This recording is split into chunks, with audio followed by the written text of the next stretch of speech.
What is going on, party people, and welcome to episode 8 of the Review Show. My name is Kyle Springer, and I am joined by Melissa Wilkinson. Melissa, hi everyone. How are you?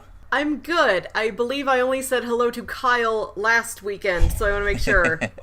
Audience is included in the hello. It's a hello for everyone. Yes, hello and welcome to everyone out there. Let's see, this week we are going to be talking about Strangers in Paradise, volumes 1 through 2.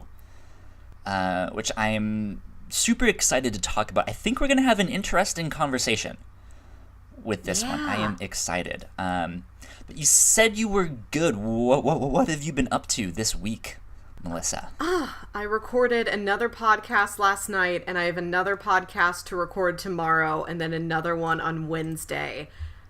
So which is the ideal lifestyle for me. I'm just in this world of like recording and then reading and watching stuff so that I am prepared to record. And it's a busy life, but it's the life I wanted to lead. That's awesome. It sounds like a lot of fun. You were a podcasting maniac. Yep. Now you're on like 16 shows. And, you know what I mean? It's not 16. It's only like 5. Same thing, 16.5. Not that different. That's good. It's fun. You and I off mic were talking about one that might be happening very soon, which would be really cool. I will hold off on mentioning what that is until things are a little bit more concrete, but sounds like fun. Yeah. Sounds like fun. So for those of you guys who are joining us, you can be watching this live on Twitch, or listening in live on Twitch. We don't have our cameras up and working for Twitch just yet. But yeah, come hang out with us in the Twitch chat. That is the place to be. You guys can comment and tell us what you thought of the books or movies that we are watching and talking about on this show. And we would love to have your guys' input too. So bring it on. I say, the more the merrier. But yeah, so you guys can be joining us live on that. If you guys can't make the live chats, we put this out on YouTube and as a podcast anywhere you listen to podcasts, no matter what universe you are in. And we put that up a week later. So we are recording this on Saturday, I don't know what the date is, the 19th, May 19th, Yes. but this will be out next Saturday. Kyle, do you know what today is? I just What? realized. This is the 5-year anniversary of the first time I went to Disney World. I was looking at the date and I'm like, why does May 19th stick out in my brain? Oh yes, that would be why. This is important. I know this. Cool. So 5 years ago was your first time at Disney World or Disneyland? Disney World, I have yet to make it to land. Disney World. Okay. Sounds good. How many times have you been there since? I have not been able to get back since. I definitely want to go back. This was like a... You have to I go. know. It's the anniversary. Leave right now. I told my mom, because I got to go for my college graduation, and so I told my mom, whenever you retire, then I am going to take you. And who knows if she will ever retire. She's a hardworking lady, but I think eventually I will get her there. Cool. That should be a lot of fun.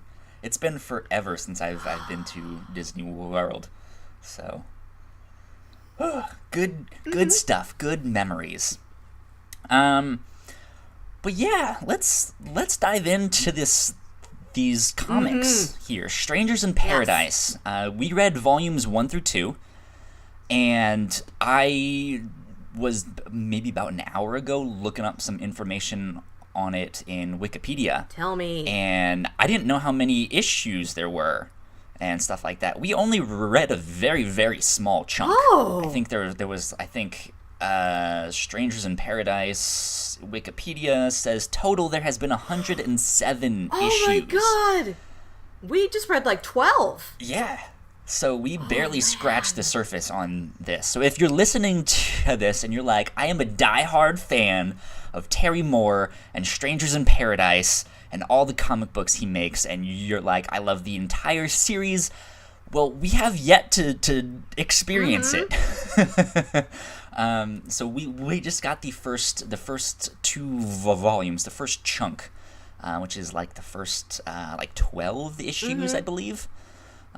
Is how many we read. Technically, so according to Wikipedia, the volumes are done kind of strange. Volume 1 was published by Antarctic Press in 1993. I also didn't realize how old it was. So the first 3 issues is Volume 1, and that's pretty small for a first volume. Most trade paperbacks are 4 or 5, maybe 6. That's usually where it goes. But then he started self-publishing it with his own Abstract Studio, is the name of it, and that's where Volume 2 is. And there was, I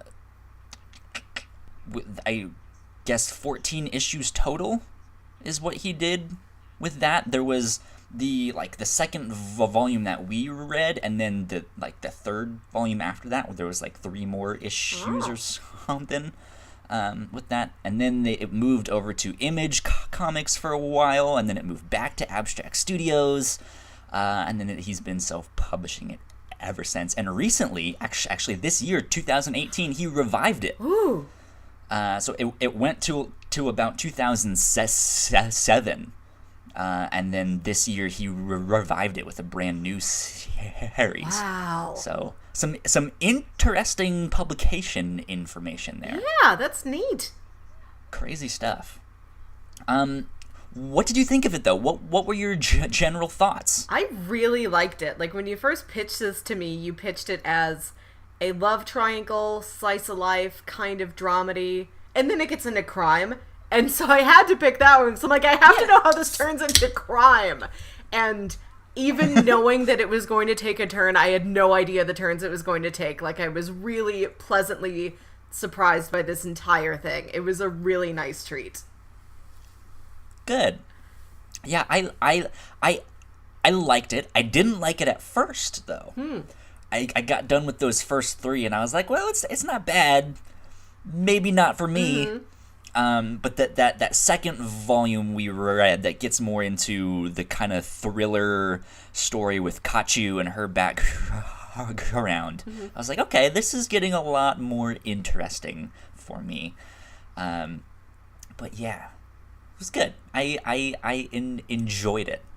If you guys out there haven't read this, definitely go check it out. Terry Moore, who writes and draws this, he has some fantastic work. I love his style. I've read Rachel Rising, and that's actually all I've read of his. I'm hoping to read more of Strangers in Paradise, and he had a recent series called God damn it! My mind is blanking. It is Motor Girl. That's it, Motor Girl. And I've heard nothing but good things about that one as well. But yeah, so if you guys haven't checked it out, I highly recommend it. To give you guys a short elevator pitch, it's kind of about these 2 women and their kind of difficult relationship, and the people they meet, the people they fall in and out of love with. They meet this guy named David, and it's kind of this love triangle that's happening there. And if the book were to only focus on that, I don't think this would be a book for me. But Terry Moore starts to weave in this mysterious backstory for some of the characters, and they had done some things in their past that they aren't necessarily proud of, or they want to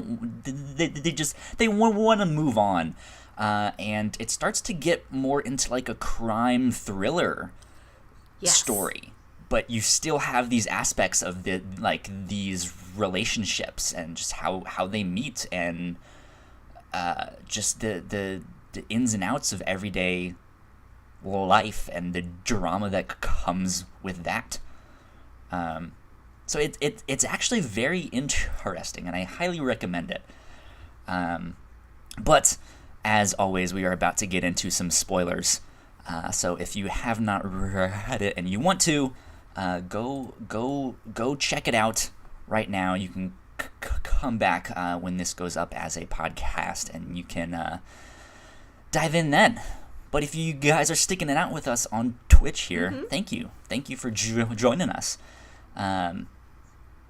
So now that we're in spoiler territory, what did you really think of this book? What was something that stood out to you? How well I think everything was executed. Like, the little slice of life stuff is very well done, and then the thriller stuff is also very well done, and just how effortlessly he could switch between all of these different angles, I was very impressed with. Cool. Yeah, the two main characters are Francine and Kachu. Those are the two women that the story kind of focuses on. And her name is Katina Shuvansky, so that's why they call her Kachu. Yeah. It's kind of a portmanteau of both of her names, which is neat. At one point, it looked like she had allergies or something, and she sneezed. And so I was like, I wonder if there's some kind of running joke with that. That it's like, oh, maybe like she has really bad allergies, and it's a mix of her name and like the sneezing sound, like achoo, you know. But no, it's her first and last name. Hey, what is up to Kiki Dud1 in the live chat? How are you doing? Thanks for joining us. So that was cool. I liked her nickname. I thought that was kind of neat. And it was Kachu was the one that kind of had the mysterious background that ends up being the kind of starting point of the whole thriller aspect of this book. Quite a background. Like, they took all the possible background elements they could give to anybody, and they gave all of them to her. Pretty much. And I have to say, I think they did it well too, because I think with what she was involved in, with the like being an escort and probably having drugs involved and sex work and stuff like that can be some very dicey, touchy subjects, and I think a lot of people can handle that very poorly, in the sense that they might not do their research, or I mean, like they have that whole point in there that, hey, being an escort is different from a hooker. You know, like it's a kind of throwaway line in there, but they're like, no, there's actually a difference here. Like, not all sex work is exactly the same. There's different things, which is nice, and I think they handled that really well, which is good. I think they did balance out, like, we say they, this is one guy that made this. He did balance out all the different elements he put in her story. Like, he also mentions she was an alcoholic. Like, he shows her briefly at an AA meeting, and she's looking at a bottle of vodka, like, in her modern day life, while she's flashing back to the AA meeting, and she's like, no, I'm not falling back into this, and she, like, knocks it off the dresser, and it was, like... It was just that one panel, too, and you're like, oh, huh, like, we're not... Okay. And then it just moved on then, but it was like, oh, that's a good little tidbit of backstory to like, give her like more weight to her, like who she is, and more agency, which is neat. And I like how there were layers to the different things that gave her such a troubled past, and how she wasn't like equally focused on all of them at the same time, and she had so much going on. Like, oh yeah, alcoholism, abuse, those are the footnotes. Yeah, she has some crazy stuff going on in her backstory. I kind of want to back up for a minute though. The volume 1 started off in a very strange place.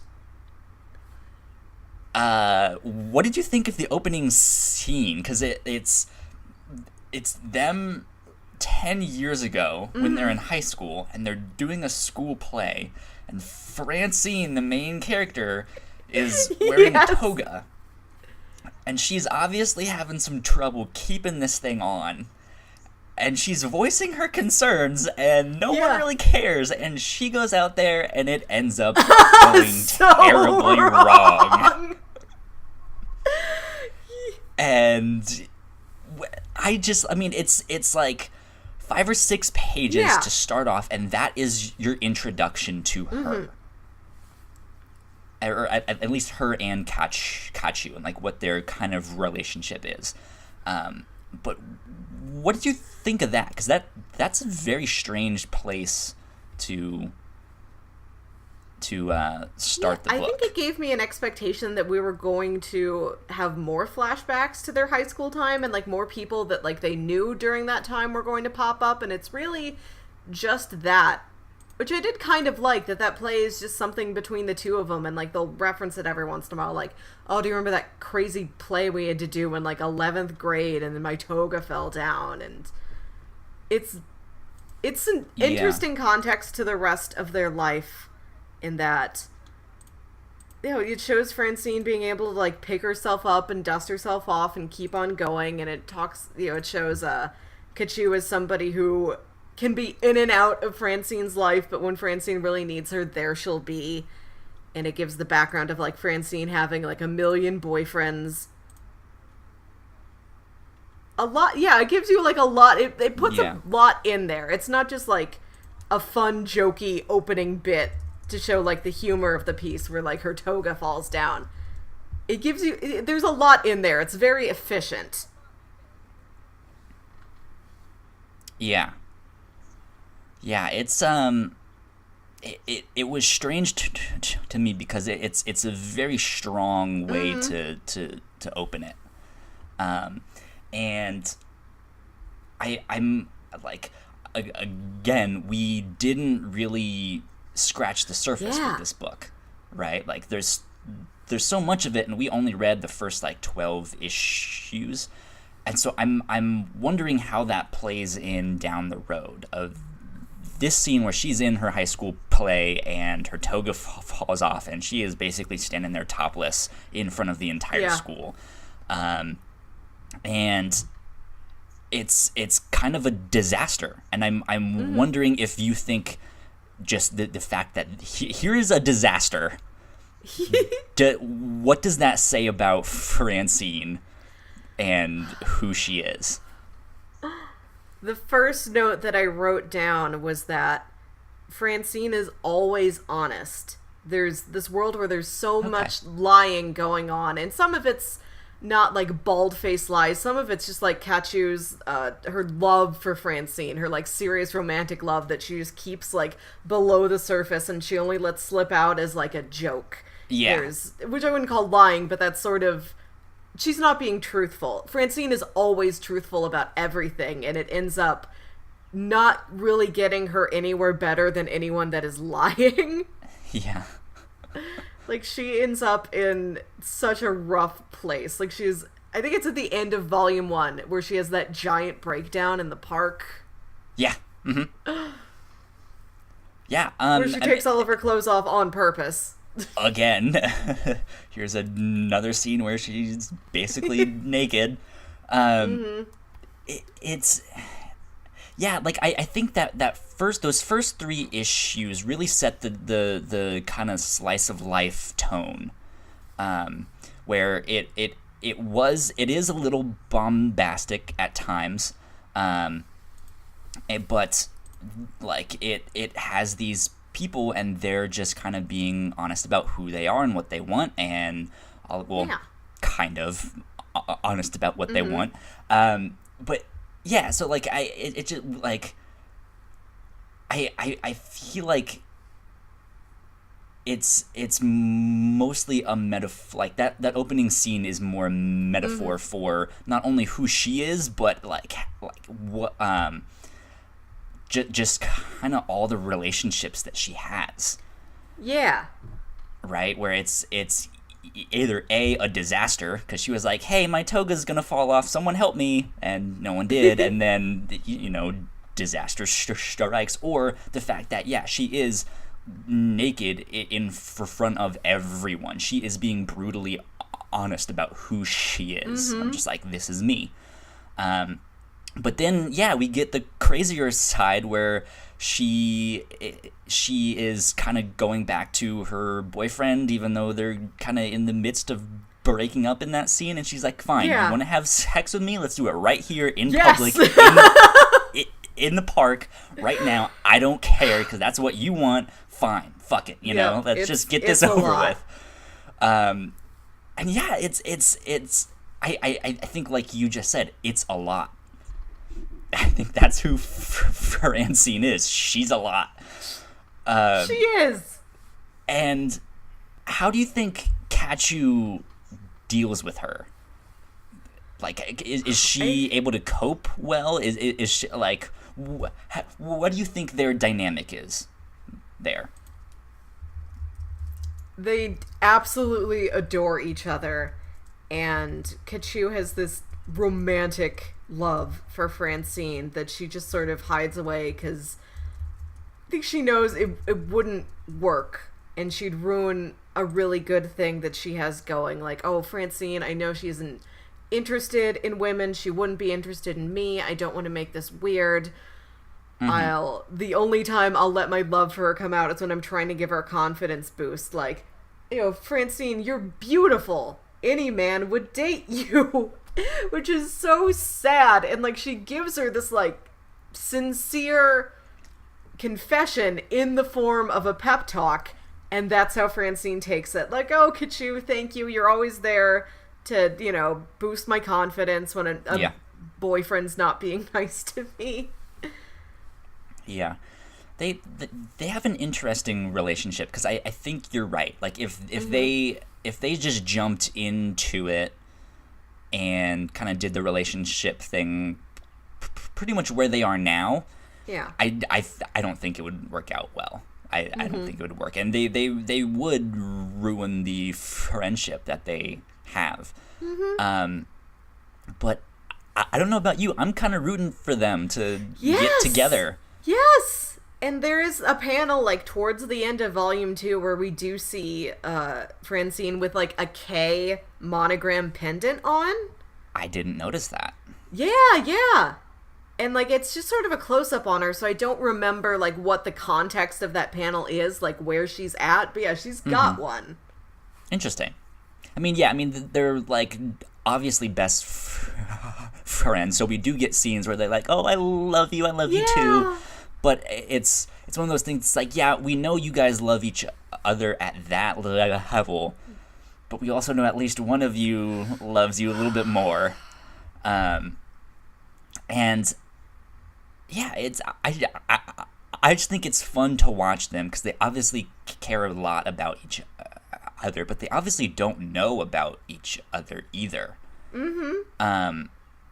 Because Kachu wasn't the only one with a little bit of background that was revealed, and I was like, oh, interesting. There was something this comic did that kind of threw me for a loop, and maybe we can talk about it here or down the road, I'm not sure, but there were a couple times where it broke into prose and was more of an actual novel rather than comic book pages. And I don't mind it doing that as long as it's not often in a comic book. If it's like an extra supplementary thing at the end of the book or something, like Watchmen has a lot of stuff like that. And it's cool to kind of get that extra information. But in one of those kind of novel excerpts, we hear from a possible ex-boyfriend of Francine, who was like, she was basically a sex fiend. Yes. Whereas the boyfriend she has at the start, I forget his name, Freddie? Was that it? Yeah, I think it's Freddie. Yeah. Freddie. Let's see. Wikipedia, don't fail me. Yes, Freddie. They were together for a year and they hadn't had sex yet, and that's kind of where the whole breakup thing comes from, and him being like, yeah, look, this isn't working out. And yeah, and just like hearing that, it's like, huh, so we also don't know much about Francine after these first 2 volumes. There's more to her. Yeah. Which that I think was one of the biggest surprises in this book for me, was not the whole Kachu backstory of her being an escort and her potentially stealing this money and stuff like that, but this idea that Francine actually really enjoys sex, and like it's like she's not waiting for the right moment per se, or for the right person, you know, she's not waiting until marriage. But yeah, I was like, huh, that one surprised me the most. You get some of that in that opening scene of the first volume at the school play, where it talks about how she's been with like a ton of boys, and she's like, oh, like no isn't a word in her vocabulary. She's just up for everything. She's just very voluntary and enthusiastic. But of course, that's at a high school level. Who knows how far you're actually going with anything. And yeah, you kind of get the feeling that her relationship she has with Freddie is because she's like, okay, I need to slow down. I need to not think about physical things and just be in an emotional relationship for a while. So you get hints to it, but yeah, at the end where the guy's like, oh yeah, she is insane. She is at the top of her game 100% of the time. Yeah, there's, you know, or like we've said, hot to trot, as they like to say. Yes, as they said in the mid-90s. Yeah, there is a lot to Francine. She's an incredibly capable woman. Yeah. I didn't take that opening scene of Kachu calling her easy to mean sex. That never stuck out to me as hey, you've been with every guy in this high school, you know.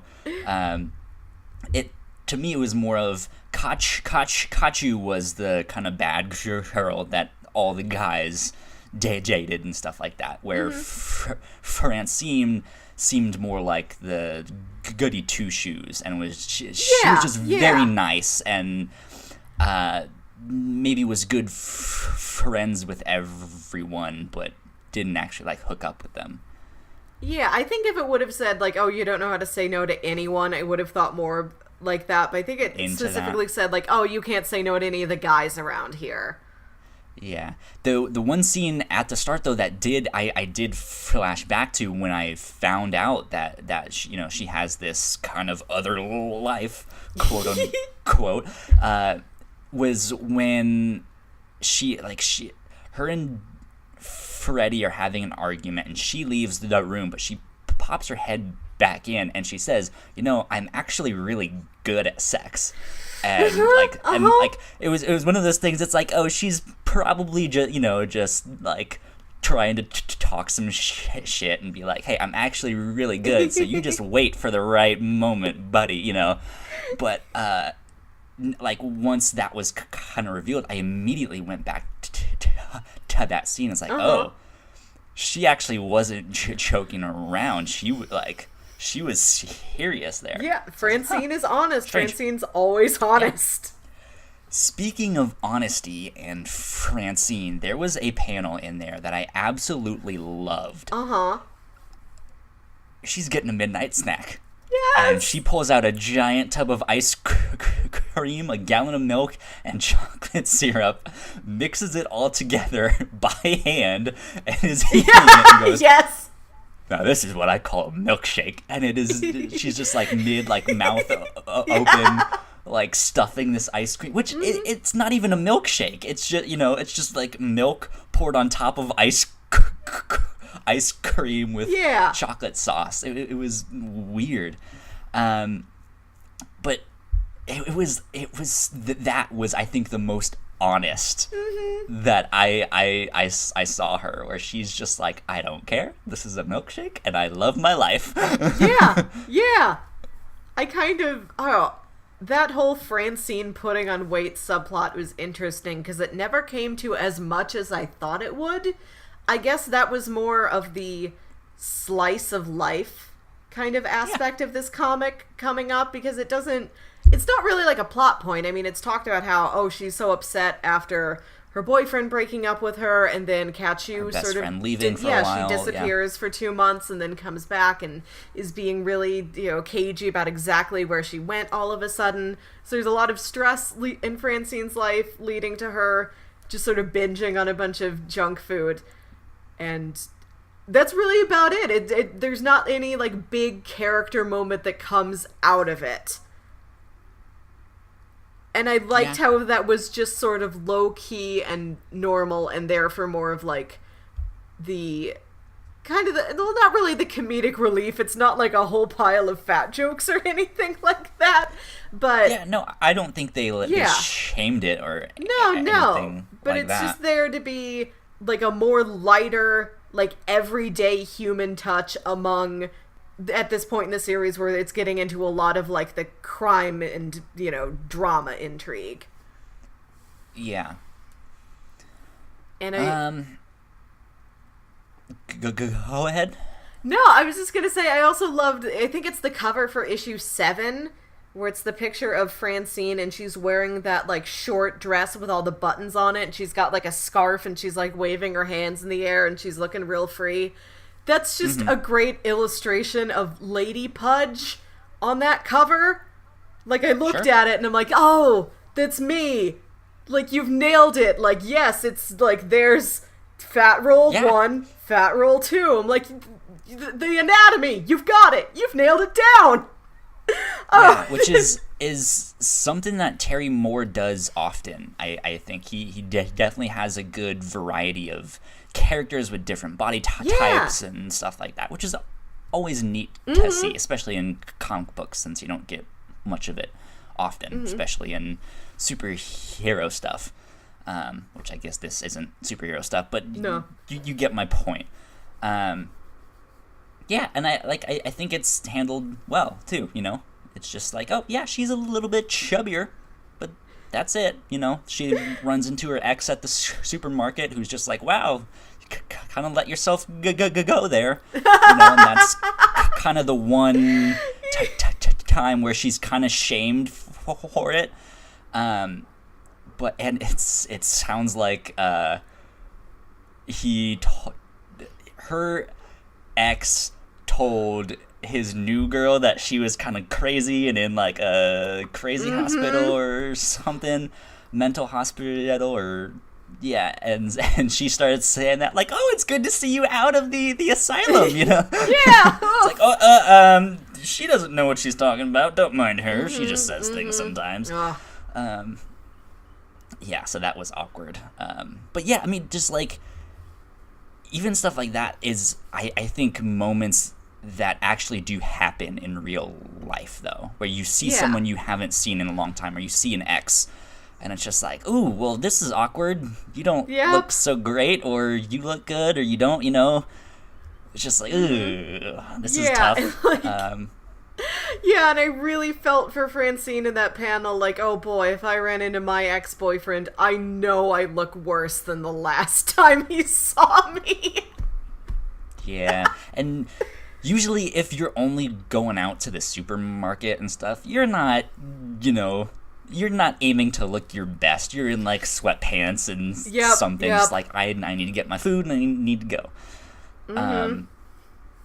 So yeah, that's that is a tough place to be in. Do you want to talk about the third point on this triangle? Do you want to talk about David? Because David was intriguing to me in that I got to a point where I realized we're only seeing a little piece of their lives, but I know there's like whole worlds out there for Francine and Kachu. Like they feel very real. Like it's not right there in front of my page, but I know they've been on tons of adventures in the past. And I looked at David and I'm like, I get way less of a vibe like that with you, David. Like, I don't know what else you're up to when I'm not seeing you. Like, it seems like you're an artist, but he felt less vivid. He felt less lively. And eventually I'm like, oh, okay, this was kind of on purpose that David is way less of an open book to us than the other characters are. Kind of, yeah. I'm, let's see if I can find it here. Where did this go? David, where did you go? So I'm not gonna spoil it for you, in case you do keep writing this. Yeah, I think I will. I had something kind of, I had something kind of spoiled for me on the Wikipedia page, to say something about his backstory and kind of all of that stuff, and I was just like, oh goodness. There's a lot more to him than meets the eye. Does it explain why he's so buff?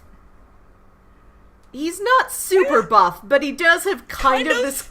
He's got kind of a Clark Kent thing going on where he looks like just this nerdy guy with glasses, but you see him with his shirt off at one point, and it's like, whoa, you're not Superman, but you are way buffer than I would have thought before you took your shirt off. Is this plot relevant buffness? I don't know if it was something that he thought of originally, because like you said, as I read this, I just felt David was the boyfriend. Like he was the third wheel. He was the least interesting, least important kind of character there. So he was more of a cardboard cutout for me. Yeah. But yeah, so seeing a couple of these details on the Wikipedia page and you bringing up this, he's actually kind of buff. It's like, yeah, that might actually play a role in what he did or used to do in his past. And it's kind of surprising. I mean, kind of, but not really, considering his sister and kind of what she does. Oh, yeah. So did one of the big twists and reveals in this book is that David is actually Darcy Parker's brother.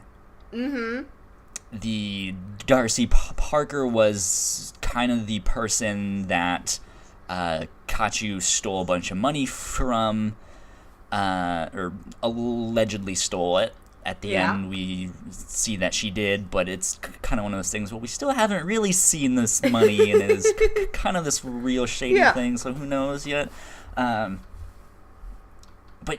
yeah, and that I think was one of the big twists, that he was actually kind of in on this whole thing. Yeah, I didn't see that coming at all.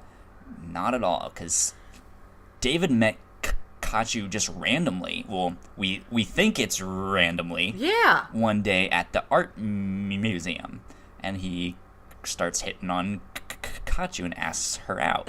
Yeah, and he's very sweet, which was why you're right, David is kind of a cardboard cutout, but he's a very pleasant cardboard cutout. And especially earlier on in the series, like we're spending more time with Freddy, there's just like a lot of despicable dudes around, and I'm like, come on, there has to be like one legitimately like kind guy around, and I'm like, oh good, it's David, here comes David. So I instantly like took a liking to him. The voice of reason. Yeah, it's just like a boy in a sea, a boy and a boy. Buoy. It's pronounced buoy is the word. A boy and a buoy in a sea. That's David. Just floating around. So, like, I gravitated towards him, and I kept wanting to find out more about him, and I'm like, why don't we know David as well? If he's supposed to, I mean, I know it's really Francine and Kachu's story, but I'd like to learn more about David, and we never did until we found out why we didn't know more about David. And I just was not expecting, like, that romantic slice of life and the drama to like intersect like that. I was not expecting, oh yeah, the other love interest, he was a plant the whole time. Yeah, it was quite the twist. I'd say. talk to me about the artwork. I What did you think of the artwork? I loved the artwork. I don't know a lot about comics, and I know even less about non-superhero comics, but I looked at this and I'm like, this is whatever I had in the back of my brain as the platonic ideal of mid-90s indie comic. Like, this looks like exactly what it's supposed to look like, and also so surprisingly, like, excellent. Like, he plays with style a lot, and he goes between, like, these sort of, not goofy, but, like, simplistic and expressive, like, comedic reaction faces in some panels to more these... cartoony moments. Yeah, more, like, comic strippy, to these beautiful, like, painful illustrations of, you know, like the old romance comics of I'll never talk to Brad again, like those big beautiful portraits of women with tears on their faces and like individual like strands of hair flowing in the wind. He goes between like those things, and it all felt so fluid, and his panels were composed really beautifully. Oh, I was really impressed by the artwork. It was very... I felt affected by it. Not just like, oh, this artwork is here to tell a story, and I appreciate the writing and the characters of the story and the art because it is here to bring me that. Like, oh, no, the art specifically is making me feel things. If there were no words on the page at all, if there were no words in this issue, I'd still feel things looking at this art. Cool. Good. My second question about the art. Yes. This was also in black and white. Yeah. And last week we talked about a movie called Much Ado About Nothing. Yeah, I didn't even realize. In black and white, but that was a movie. Yeah, I didn't realize we did two black and white things back to back. Yeah, we sure did. But we kind of concluded that the movie, Much Ado About Nothing, decided to make it in black and white, probably to give you less to focus on because it was all in Shakespearean English, and you kind of had to focus on that to figure out what was going on. Yeah. This, you don't, they're not speaking in Shakespearean English. And it could have just been a limitation of money and couldn't afford to get a colorist, or who knows. We can't really speculate on that. Maybe the answer is out there in some interview or something like that. But what do you think having it in black and white did for this book? Did it impact the story at all? Or do you think it was just like, no, it worked fine, I think having it in black and white did impact how I felt about the story, because it made it feel more independent and real. Like, it brought even closer to my mind, like, oh yeah, this is one guy doing all of this, and he wouldn't be doing all of this by himself unless this was something that he really cared about. Like, these women and the people around them felt so real to him that he's like, I just have to get this out, and with the tools that I have on hand, and it is black ink. Sure. It makes it feel very personal, I think, and intimate, that you have that layer of color removed, and you're like that much closer to these characters. Interesting. Because Terry Moore does most of his work in black and white like this. Because I've mentioned before that I read all of Rachel Rising, which is more of a horror story that he did, which is actually really good. It's about this girl who is murdered and then wakes up, like after she's been killed, and she doesn't remember anything, and all she has is like the marks on her neck where she had the like rope around her and stuff like that, and she has to figure out what the hell is going on. But yeah, that was good. But he does this black and white thing, and I think specifically in Rachel Rising, it works really well with the horror, because it is this kind of stark light and dark contrast, where you can really play with shadow, and is something really in that black? Not really, but maybe there, but this is not that style. And I think you use the word intimate, like it makes it a lot more personal and intimate. And I think for this book, that's kind of what it does, but I don't know if it was as profound an effect in this book. I kind of didn't really think much of it in this book, if that makes sense. It was just like, okay, yeah, let's, there's no color, let's move on. I mean, is that kind of what happened with you, or no? Yeah, I think maybe a little bit at the beginning. That's kind of how I felt. Like, I didn't really think about it. And I used to read a lot of comic strips when I was a kid. Like, and we got, like, the newspaper every day for a while. Typically. Yeah, and you'd get the, like the big Calvin and Hobbes books and the big Garfield books and all of those classic introductions to sequential art for children.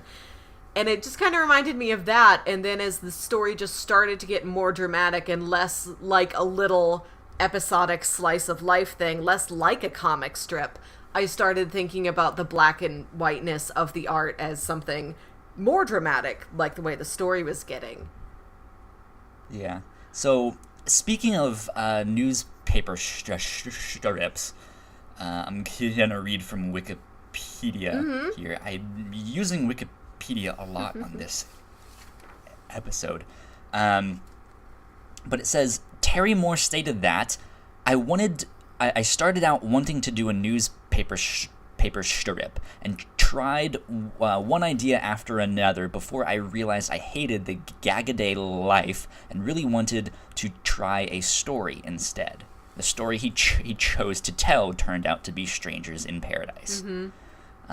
Or this story about two girls and a guy who gets to know them. Yeah, that's it.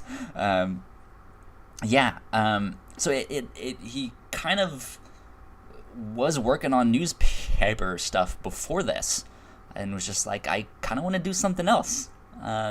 So I think a lot of that sensibility of the black and white, just, hey, I'm gonna make like pure unadulterated comics. Like I'm not even gonna worry about color. I'm just here to tell a good story. Yeah. And I think in that way it worked really well in his favor. I don't know if it was just the version that we read on Comixology Unlimited, but the first 3 issues were more of a gray rather than a, like, straight black. Or just not, because like by time we get to like the end of volume 2, I noticed that everything was just straight up black and white. But those first 3 issues seemed a lot lighter in contrast. Oh, I didn't notice that. Well, I guess this is why you're a graphic designer and I'm not. That it just stood out to me. I was like, this looks a little bit light. But no, like I don't really have a critique about that. It was just like that was something I noticed, and I'm wondering if he's since gone back and like manipulated them digitally. And like he actually did these with ink, and I mean, since this was coming out in the mid 90s, the Photoshop and stuff we have today wasn't as strong as it is, so who knows. But yeah, it just seemed like he had this story in mind that he wanted to tell, and he started doing that. And I think even still, because those first 3 issues was a complete story. Yeah. So I'm wondering if he kind of envisioned this instead of like a 3-panel newspaper strip gag a day. He was like, here's a single story that I'm just gonna tell in however many issues I need. Here's the first 3. Here's the next 9. Here's the next 13. Here's the something like that instead of it just being like, hey, here's one overarching story for 60 whole issues. Yeah, I liked how kind of free and formatless it was. Like, you know, having a 3-issue volume 1 and then a 9-issue volume 2, and then having the individual issues being so experimental. Like, we talked about how there's a lot of pages. Well, there's 2 sections where for like 3 pages each, it is just 2 columns of prose with like maybe a little illustration in each column, which really... An illuminated manuscript. Yes, an illuminated manuscript. And there's also sections where it gets like, like there's them as little kids. It's this sort of, I guess, fantasy sequence of like, what if they were like little, like, you know, Peanuts children almost. It's a dream that she was. Yeah. Yeah, and then Ketchu has that like almost Disney princess, all the wildlife is my friends sort of dream. That's also in a different illustration style. Yeah, I really liked how it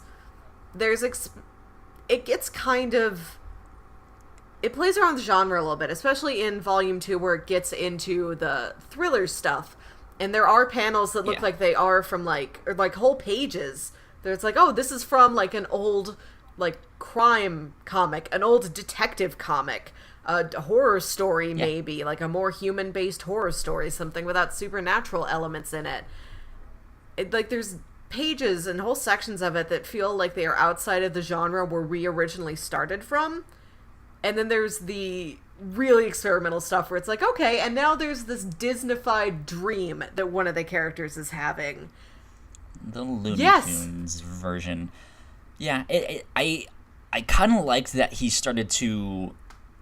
I mean, again, he has very stylized art, and he would go back and forth between styles as he needed to, but the first 3 issues were a lot more bombastic, and just crazy things happened, and, I say crazy, but those first 3 didn't have the crime aspect, you know, it was more a slice of life, but for a slice of life, things seemed a lot more cartoony. Yeah. There was the whole thing about, like, the neighbor.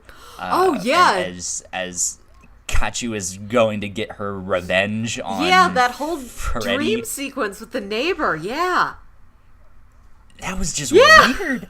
But the whole thing is just kind of over the top, kind of Wile E. Coyote, Looney Tunes. Yes. Like, you had, like, a rocket launcher in that bag? What in the world? You know? And I kind of liked that he, in Volume 2, stopped a lot of that. Mm-hmm. And the bombastic stuff only came at times when it was a dream sequence. And it was a very, very clear, like, change of art style. Mm-hmm. Whereas the first 3 didn't really have that clear denotation of art style. It was just like, oh, okay, well, here's a panel of her waking up, but it's still the same art style. Mm-hmm. So I kind of liked that, because I think why I didn't like it at first was how kind of crazy over the top it was in some of this stuff. I was like, I don't really know if this is working the best. But yeah, let me ask you this then. Oh, I also have a question too, whenever you're done with your question. You first. Okay. Speaking about this dream imagery, I was fascinated with Kachu's relationship with her alarm clock, especially because it didn't seem like she had, like, a job. She was an artist, and when we would see her working on her art, it wasn't, like, I think it was just another room in their apartment or in their house. Like, I don't... Like a third bedroom, and I was kind of perplexed why she always has this alarm going off if she doesn't seem like she has anywhere she has to be at any certain time. And at first I was like, I mean... At first, you were like, what? At first, I was like, oh, is this like a plot hole or something? Or is she going to have a job that we are going to find out about?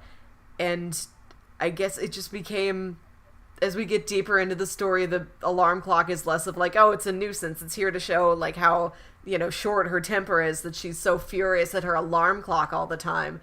It's like, oh, no, this really represents, like, the ticking clock of death for her. And she probably does set it to, like, okay, I have to wake Yeah. up. I have to do something with my life. I have to create. I have to be productive. I have to be responsible. I have to be an adult. And she wants the alarm clock to represent that. The alarm clock represents responsibility, but instead she looks at She hates it, it's but... just like it's the ticking clock of death for her. It's no, reality has come crashing down on you. You don't get to live in this little dream world anymore. It is the end of optimism for her. Yeah, I think you nailed it Oh with boy. that, because being an artist myself and someone who has a job that's very, very flexible on when I can go in and stuff like that. And I've had a job where I worked from home too, but like that lifestyle is, you can slip easily, where it's just like, I don't need to be anywhere. I'm going to stay up till 6 in the morning and I'm going to sleep till 4 in the afternoon. I remember one summer, I went home from school back to my parents' house, and it was one of those things. I had nothing to do the entire summer. Like, no one was in town. It was just me at home by myself with my parents. But my parents both still had to work, so they were gone all day. So I slept all day. And I was literally waking up half an hour before they got home at like 5 in the afternoon. And I would be up all night and going to bed when they left for work. And it was, yeah, so like I, like when they were gone, I was passed out. I slept all day and I was up all night. And as fun as that was for me, it was so bad. Yes. It was terrible. And like working from home can be this thing of like I can technically work in my bed and be really comfortable and like not even put on clothes and stuff like that, and no one will know. And or I can like actually wake up, you know, sit at my desk, get some work done, be productive, do this stuff. Because if I'm sitting in my bed, I'm super comfortable. Maybe I'll put the TV on, you know, maybe I'll listen to some music, and it kind of, you tend to slip very easily. And I think with her having stolen this money and knowing that one day, like, shit can go down, and, you know, Darcy Parker can come knocking. It's kind of a thing where she needs to be up, and she needs to be like, okay, what do I need to do? Let me be alert and figure out if I'm able to survive. Yes. I think, yeah, her alarm clock ended up being more of a running gag, right? Because when we first see it, she shoots it with a gun. Yes, and it does play almost just like. And the next day it's back. Yeah, it's just like that this. too, you know. It is like a gag of just like, oh, look at how, you know, feisty this woman is. And then it gets to the point where it's like, oh no, the alarm clock represents something that is tied to her very serious past. And that gun wasn't a gag. This is why she owns a gun. Yeah, exactly. I was going to say something. We had a little bit of technical difficulties just a second ago. I'm sure in post I will have edited all of that out. But I was gonna say something else that, yeah, I think she just, like, it's more than just a gag, though. It does kind of represent like a darker side of her too, where she doesn't know when her time is up, if that means her life, or if she's gonna be found out that she stole this money, or and it's just it's kind of like oh god damn it, you're gonna hate me for blanking on his name, Captain Hook and the crocodile. Yes. It's exactly that, where it's just this kind of metaphor for his life is kind of running out here. He's kind of this old fogey where he's not supposed to be, and, you know, the next generation is kind of coming up, or I guess they don't want to grow up, but Yeah. just this idea of like, hey, as you get older, your time is kind of running out.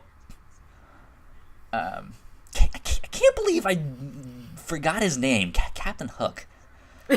Kyle. Oh, who's that sharp man on the boat? Captain that dude, Hook. I was like, Smee. I remember Smee. Smee's boss. Smee's boyfriend? That's right. It's Captain Hook. Shame on you, Kyle. Especially because I've been replaying the Kingdom Hearts games, and Yes. I made in like a guest appearance on the Geek Heart Games podcast. Go check them out if you like video games. And I was mentioning that I got through this one boss and then got stuck on another one immediately after that, and I was like, this is bullshit. It's stupid. How can I whoop one boss's ass and then the next one I just get completely stomped by? The one that I whooped was Captain Hook. I beat him. I stomped him to death. And I won. Okay, I didn't literally stomp him to death, but you know what I mean. I mean, if there's one thing I know about Kingdom Hearts, everyone has big shoes, Yes. so that is feasible. That is actually plausible. But yeah, so Captain Hook, come on, Kyle. But back to Strangers in Paradise. The question I was going to ask you is, what did you not like about this book? Is there anything in here that you think they could have done better, or just didn't connect with you?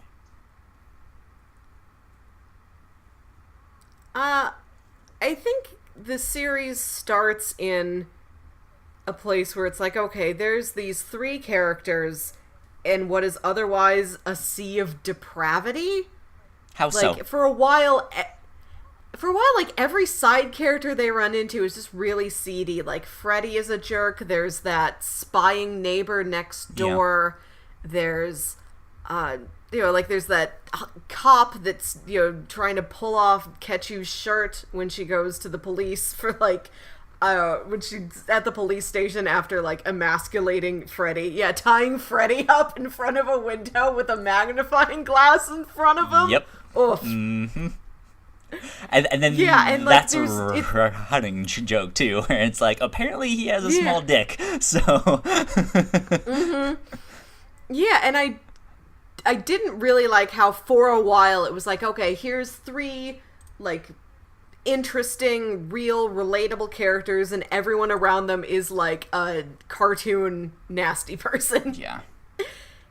And that does even out after a while. Mustache Cop is a pretty upstanding guy. I was a big fan of Mustache Cop. I think his name is Walsh, maybe? I think so. Let me see if I can find it on Wikipedia. They name a couple of the main characters. No, I don't see his name popping up here, so he might not stick around much.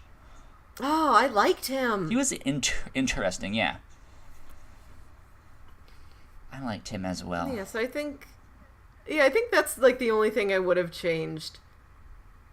He was kind of the one character that was more normal. Besides, I mean, I guess you can argue that Francine and Kachu are the normal ones, especially with their spying neighbor and all that stuff. But that cop was kind of the more straight-laced, just average. He's an average cop. That's just kind of who he was. And I mean, again, he's kind of more cardboard cutout stuff, but I think we've also seen enough crime shows and cop shows where, not to say it doesn't matter, because you should still write good characters, but it's like I can kind of fill in the blanks some, because I know what an average everyday cop kind of looks like and sounds like and stuff like that. I did really like where he gets called to a case and he gets called out of his bed with his wife. Yeah. And it's this joke about, oh yeah, I'm real tired, I'm real sore, whatever.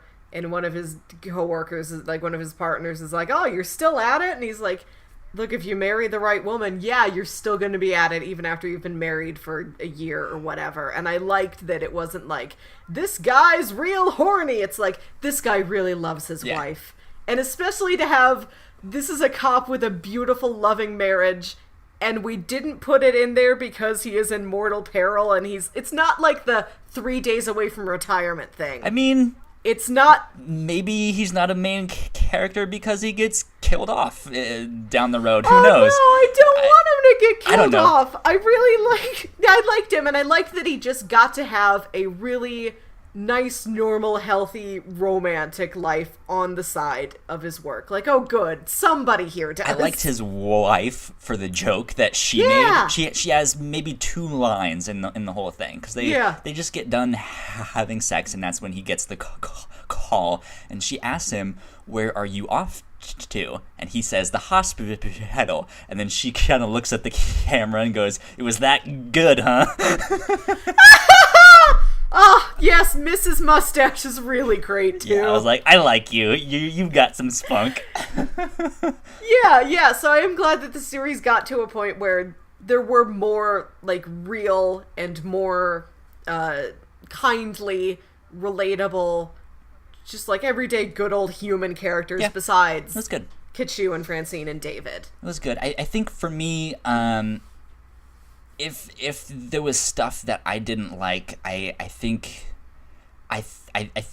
for me it got off to a rocky start. Those first 3 issues are kind of not what I wanted. I still think they're great comics, but it was just like, this is not what I'm interested in.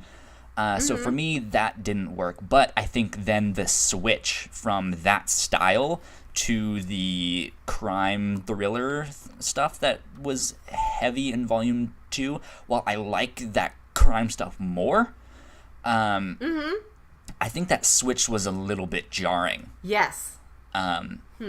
Just from all of a sudden, it's it's about these girls and their friendships and their relationships and who they like and who they don't like, to maybe one of them stole a bunch of money from this like potential mafia leader, and it's like, wait, what? Like, yeah, I don't know. I think it ends up for the better, but I mean, I guess hindsight is 2020 kind of thing, where it's like, yeah, I kind of would have liked it if it just kind of went straight into that kind of story, rather than giving us those first 3 that kind of don't fit the rest of it. Because I'm assuming the rest of this series kind of keeps with this same vibe. Because again, we still don't know about all of these characters and their backstories and stuff like that. So who knows?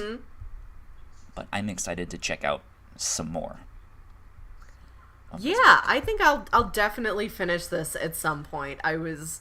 And this is never a series I think I would have ever picked up by myself. Cool, good. I know at least the next volume, which I think is only 3 or 4 issues, is also on Comixology Unlimited.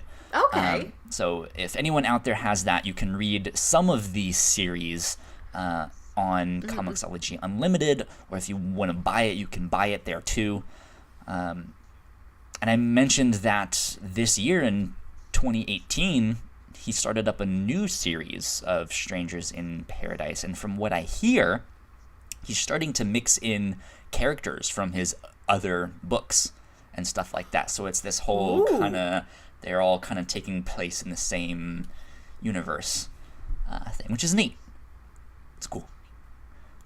Yeah. Cool stuff. So last thoughts, last words. I'm really glad I read this. Like I said, I don't think I would have picked it up normally. And if you're like me and you are somebody that skews towards like sci-fi and fantasy and superpowers and all that, if you try this, even if you don't think you're in the mood for just a plain old normal human story, it's really well done. And the art is just fantastic to look at. It's good.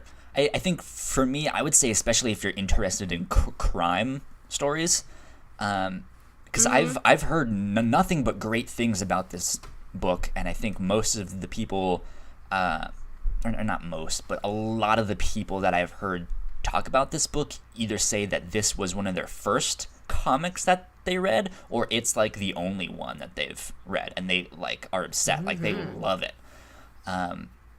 But I never knew that it was really a crime story. I thought it was more of a romance thing, which I'm sure there is a lot more aspects to the romance stuff as the story continues. But I think especially for me, a lot of people sold it short of like, hey, there's actually some good crime story stuff going on here too. Check it out.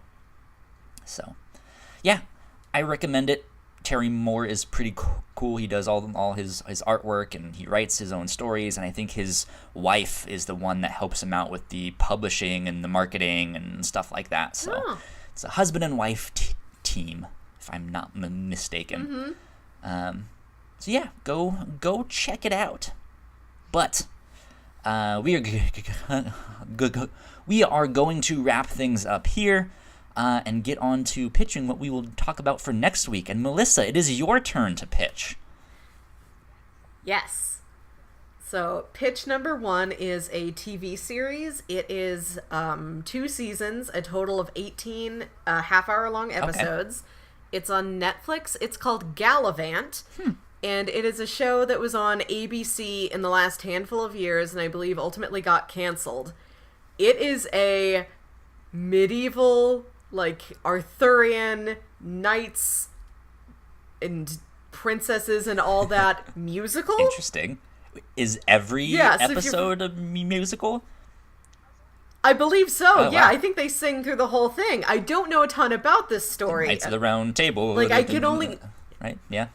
yeah. I think it sounds like if you've ever seen the musical, like, Once Upon a Mattress, it's a popular one for, like, high schools and colleges to do.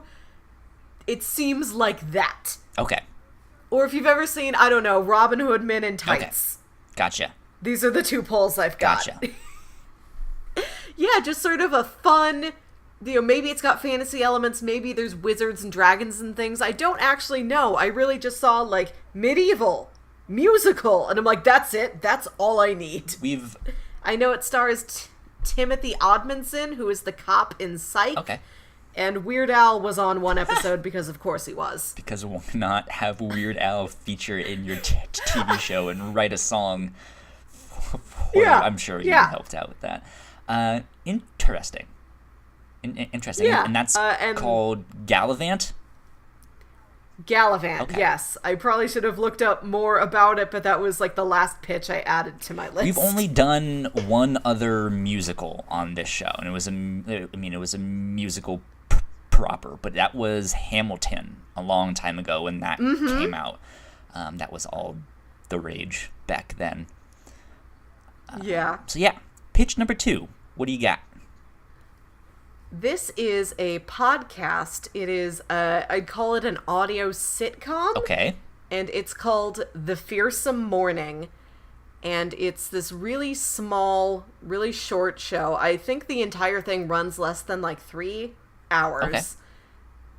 And it's unfinished.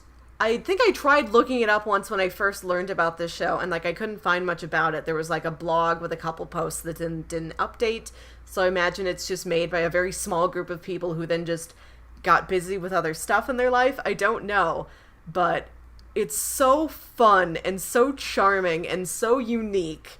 It is fairly short and fairly light, so I don't know if there might be as much for you to dig your little narrative analysis teeth into, Kyle. What? But was it The Fearsome Morning? Here, let me read you like the byline, the description for this show. Okay. Hit me with your best shot.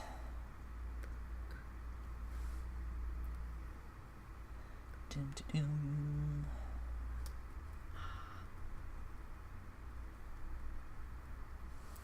In a brand new work that is 90% fiction and 10% delusion, listen as Joe, an optimistic Los Angeles transplant and personal assistant to the 14th sexiest man alive, provides you with thrilling insights into the world of the Hollywood elite, including things that Oprah has thrown out, gas station celebrity lookalike sightings, and secret studio donut choosing hierarchies.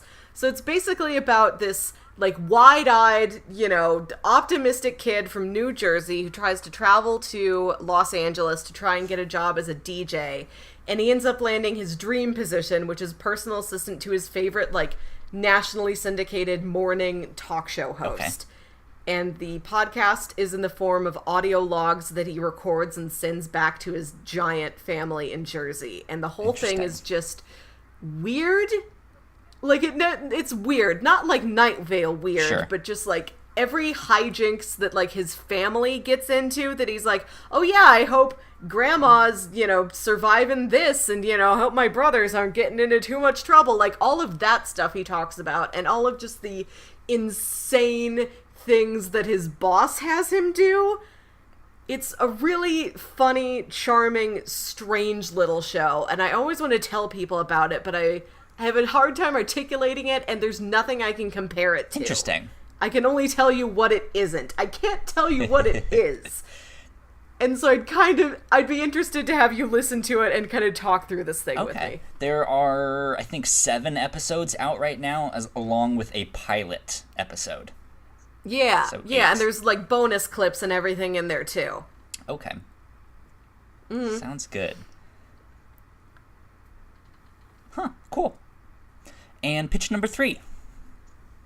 Pitch number 3 is... This is the weirdest one. I've been ramping up in terms of, like, mildly unusual, pretty weird. Okay, how do I even explain this one to you? This is called 17,776. Have you heard of this? No. Okay. It is a multimedia storytelling experience that involves text logs and video clips. And it is called 17,776, or What Football Will Look Like in the Future. And that is the year this takes place. And it takes place in this future where human beings have stopped dying. We developed nanobot technology so advanced that nobody dies anymore. And also, there might have been like a Children of Men situation where people stop being born, too. I think that's also the case. So human beings just are immortal. And they've lived for so long that, like, they've invented all these technologies that have taken care of every everyday problem in their lives. And so now they've got nothing but leisure time. And what these humans do with their leisure time is they just play giant, insane games of football. Like, okay, our field goals are Nebraska and Wisconsin. That's your playing field. You have to get the football from Nebraska to Wisconsin. And it's just these human beings running, and they could have a football game that lasts years. Interesting. And everybody is up on these. Like, there are huge stars that are just like everyday people that just ran across the United States carrying a ball. And this entire thing is told from the point of view of 3 sentient satellites looking down on Earth. Interesting. And it's not very long. This is another thing that I think I probably read through the whole thing in like, 3 or 4 hours. It came out last summer, and I just raved to everybody about it for like a week. And I've thought about it every once in a while since then. Like, I gotta reread that thing, and I would like to reread it with you. Interesting. Yeah, so those are my 3 increasingly bonkers pitches. Let's see. I think...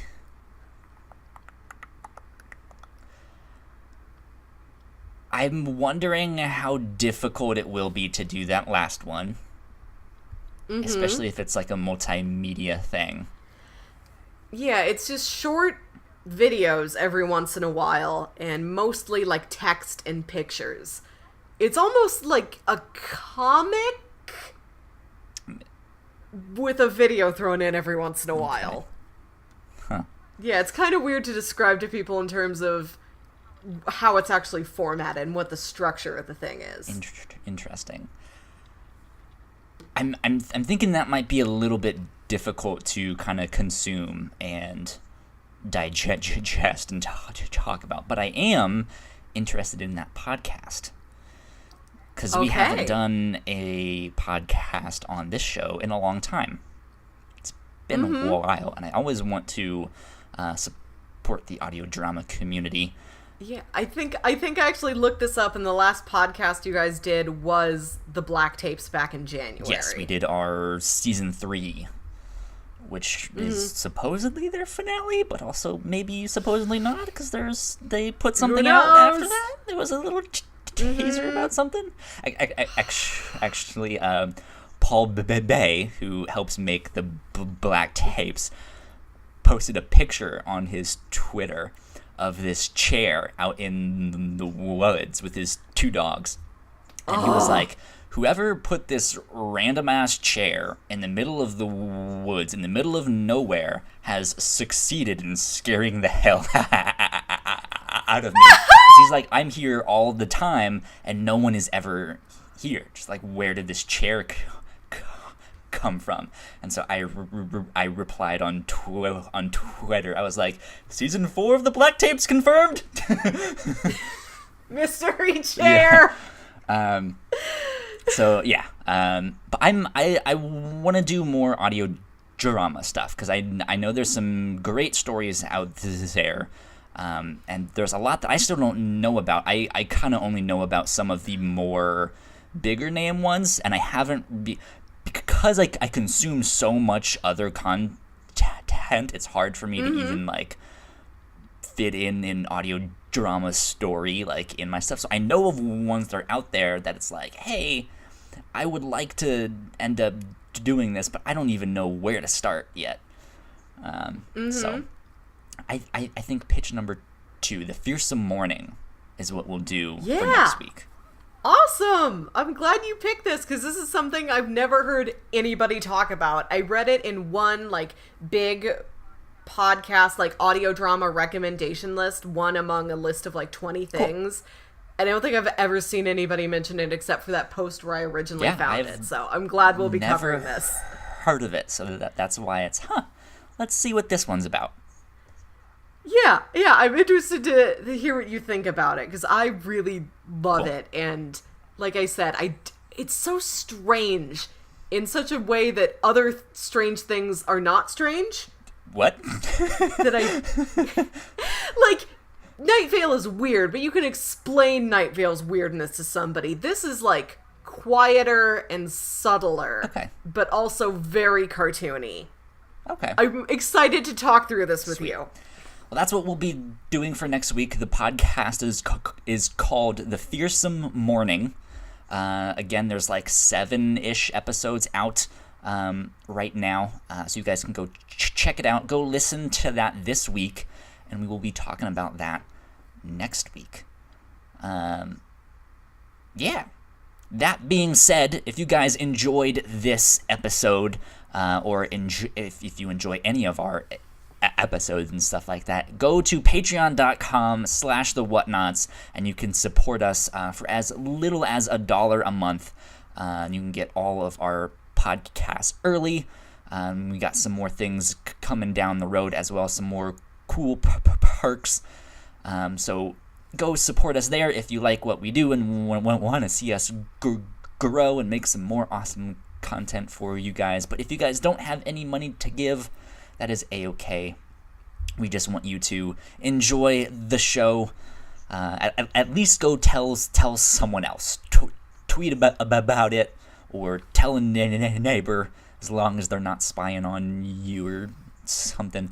No, don't tell them. Call the cops on them. But yeah, go do all the stuff on the social medias. Right now, our Twitch page and our YouTube page could use a lot of love from you guys. We have thousands of followers on Twitter, but there's only like 15 of you each on Twitter and YouTube. So come on, guys. You need to step it up here and help us out a bit. There's so many of you. We know you guys all have like YouTube pages and stuff like that. So it's free, it's simple, it is easy. You guys can go help us out and follow us on there, even if that is not your preferred way of consuming the show, or if you cannot make the live streams, that is a-okay. I just mentioned live streams. This is usually a live show on twitch.tv/the Whatnauts, but this goes up as a podcast and on YouTube the following week. I think that is all the rigmarole that I need to do right now. So thank you guys. Our rigs have been marolled. Our rigs have been marolled. You just got rickrolled. There you go. Never gonna give you up. Yeah, so thank you guys for joining us. We will be back next week with the Fearsome Morning. We hope you enjoyed the show. Till next time, my name is Kyle Springer. And I'm Melissa. We will see you guys next week. Bye. Bye.